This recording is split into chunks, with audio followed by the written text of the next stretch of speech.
Hi అండి. టేస్టీగా కొబ్బరి ఉండలు ఎలా రెడీ చేసుకోవాలో ఇప్పుడు చూద్దాము. ముందుగా అయితే కొబ్బరి మనం మిక్సీ పట్టుకోవచ్చండి, తురుముకోవచ్చు. నేనైతే మిక్సీ పట్టుకున్నాను.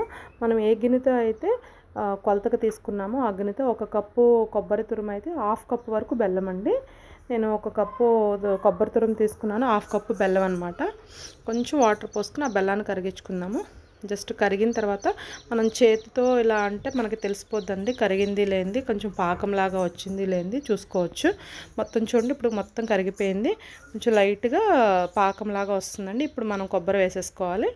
కొబ్బరి వేసేసుకుని మొత్తం చక్కగా కలిసేలాగా మొత్తం తిప్పుకుంటూ ఉండాలండి. అడుగు పట్టకుండా సింపుల్గా సిమ్లో పెట్టుకొని చూడండి మొత్తం తిప్పేసుకున్న తర్వాత కొంచెం ఇలాచీ పౌడర్ కూడా వేసుకోండి.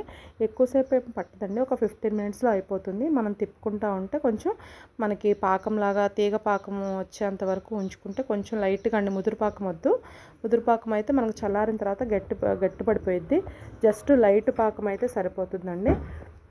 ఇప్పుడైతే మనం స్టవ్ ఆపేసేసుకోవచ్చు అండి. కొంచెం ఉండ తీసుకుంటే మనకు తెలిసిపోద్దండి ఉండకొచ్చింది లేనిది.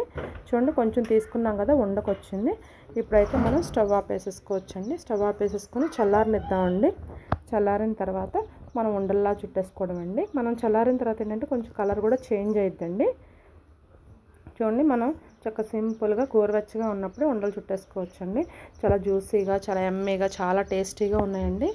చాలా మనకి ఎలా అంటే గట్టి పడకుండా చాలా చూడండి జ్యూసీగా ఉన్నాయి. చాలా అంటే చాలా టేస్టీగా ఉన్నాయండి.